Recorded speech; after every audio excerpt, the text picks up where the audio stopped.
Club de Ajedrez Torre Negra presenta Breve Historia del Ajedrez. El ajedrez tiene una historia larga y rica. El juego ha cambiado bastante desde sus primeras formas en India. La versión moderna que disfrutamos hoy en día surgió en el siglo XVI. Antes no había relojes y las piezas no se estandarizaron hasta el siglo XIX.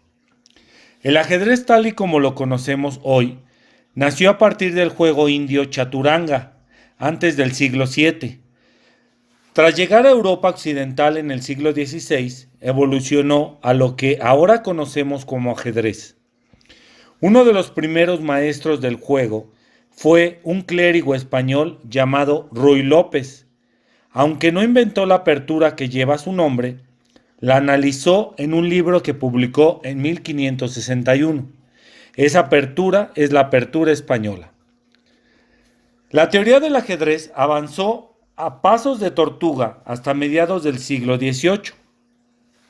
En 1749 llegó el maestro francés Francois-André Philidor con su libro titulado Análisis del ajedrez. Este libro cubría algunas nuevas ideas de aperturas, incluida la defensa que aún lleva su nombre, la famosa defensa Philidor.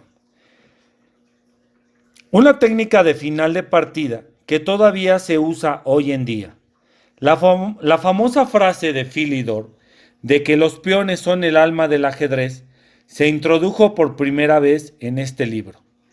En 1849, Jacques de Londres introdujo un nuevo estilo de piezas creadas por Nathaniel Cook. Estas mismas piezas recibieron el respaldo de Howard Staunton. Este nuevo estilo de piezas, conocido como Staunton, se hizo popular al instante y se utilizó en torneos y clubes de todo el mundo.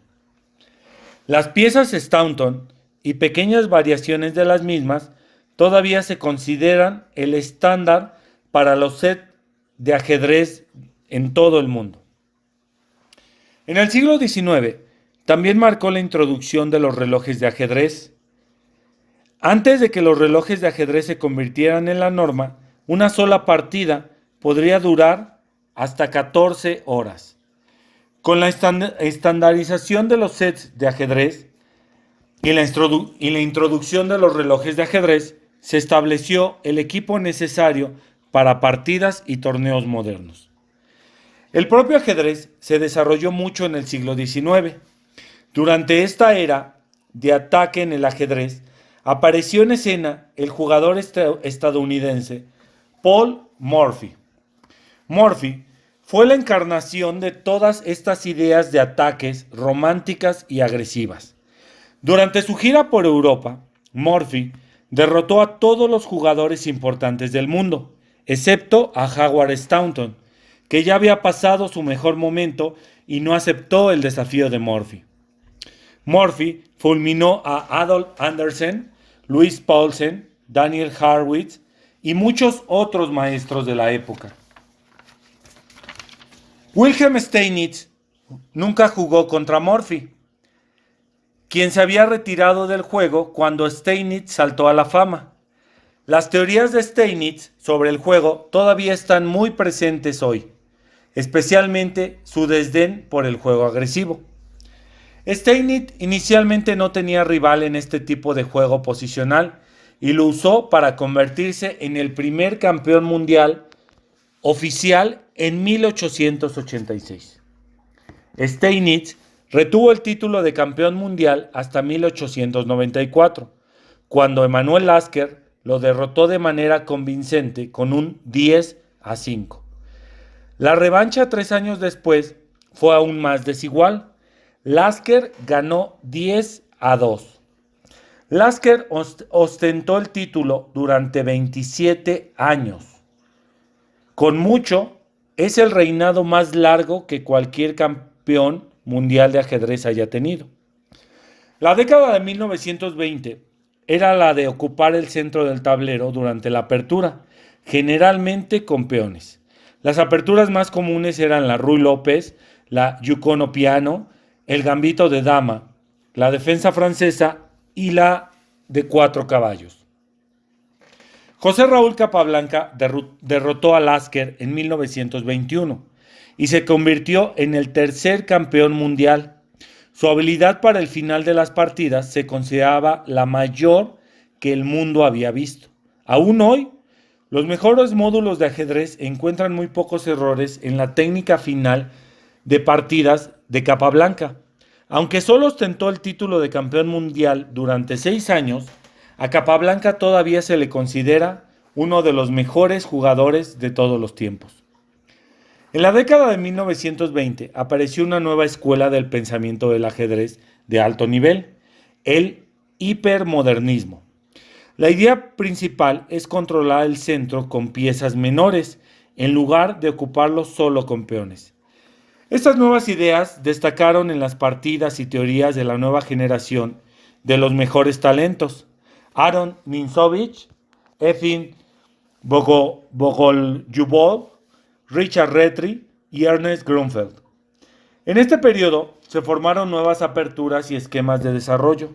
En muchas aperturas populares como las defensas indias, la Grunfeld y la Benoni.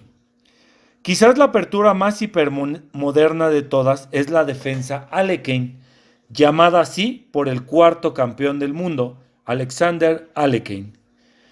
Tuvo el título de campeón mundial desde 1927 hasta 1935, cuando perdió el título con Max Euwe.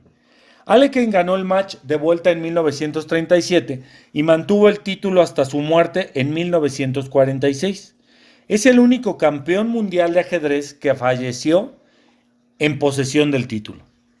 En 1927 a 2006, los jugadores de la Unión Soviética y Rusia retuvieron el título de campeón mundial con solo 2 excepciones: Alekhine, Mikhail Botvinnik, Vasil Smyslov, Mikhail Tal, Tigran Petrosian, Boris Spassky, Anatoly Karpov, Garry Kasparov y Vladimir Kramnik. Fueron los campeones mundiales y los gigantes del ajedrez que demostraron el dominio del título en el siglo XX y principios del siglo XXI.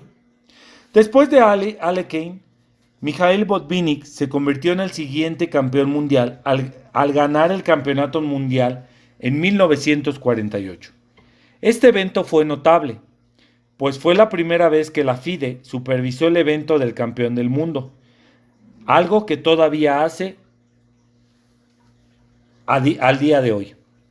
Mikhail Botvinnik ostentó el título de campeón mundial desde 1948 hasta 1963. Botvinnik perdió el título ante Vasil Smyslov en 1957, recuperándolo al año siguiente. Botvinnik fue quizás el entrenador de ajedrez más condecorado de todos los tiempos. Entrenó a 3 futuros campeones mundiales: Karpov, Kasparov y Kramnik, una hazaña de la que nadie más puede presumir. También fue un científico de la informática y se le considera uno de los padres del ajedrez informático. Tigran Petrosian se convirtió en el 9º campeón del mundo después de derrotar a Botvinnik en 1963. Era conocido por sus maravillosos sacrificios de calidad. Petrosian defendió su título al derrotar a Boris Spassky en 1966. Spassky derrotó a Petrosian en el match de 1969 y así se convirtió en el 10º campeón mundial. Spassky retuvo el título durante 3 años, tras lo cual perdió el famoso match contra Bobby Fischer. Bobby Fischer, de 1970 a 1972, parecía que no había nadie en la Tierra que pudiera detenerlo. En 1971 derrotó a Mark Taimanov. En 1972, Fischer y Spassky jugaron el match que cautivó al mundo entero, incluso a la gente que no sabía nada sobre el ajedrez. Estados Unidos y la Unión Soviética no solo se enfrentaban en la Guerra Fría, sino que también luchaban por la supremacía en el ajedrez. La sexta partida destaca por encima de las demás Incluso Spassky se puso de pie y aplaudió a Fischer. Fischer desapareció del mundo del ajedrez hasta que resurgió en 1992 para jugar un match con su antiguo rival, Boris Spassky. Tras ganar este match, Fischer volvió a desaparecer de la escena del ajedrez, dejando a su paso más signos de interrogación que ningún otro campeón mundial. Anatoly Karpov se convirtió en el 12º campeón mundial en 1975. Karpov reinó como campeón mundial durante 10 años. Karpov escribió varios libros de ajedrez y se implicó mucho en la política de Rusia. El dominio de Karpov de los 70 y 80 duró hasta la aparición de otra leyenda rusa, Garry Kasparov.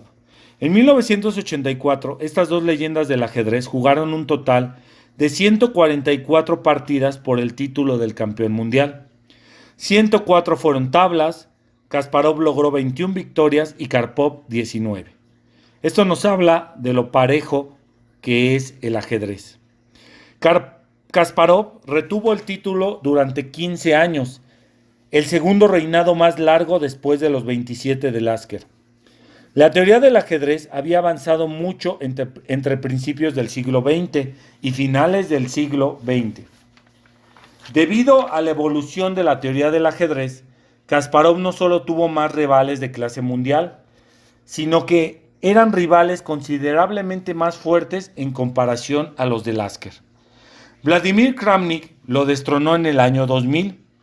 Kasparov derrotó a los ordenadores más fuertes de finales de los 80 y principios de los 90.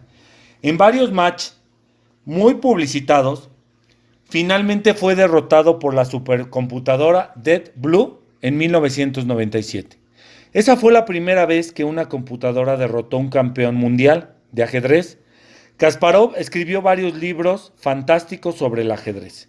En 2005, finalmente se reconoció que los ordenadores habían llegado a ser mucho más potentes de lo que ningún humano podría llegar a ser.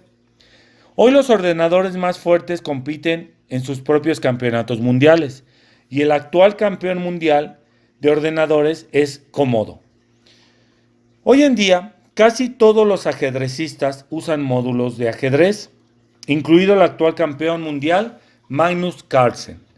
Carlsen es el actual campeón mundial desde que derrotó a Viswana Anand de la India en 2013 y se ha mantenido como el jugador con más elo del mundo durante mucho tiempo. Tiene el récord de elo más alto de la historia con 2.882 alcanzado en 2014 y actualmente tiene un elo de ajedrez clásico de 2.876. Muchos ya lo consideran el jugador más fuerte de todos los tiempos.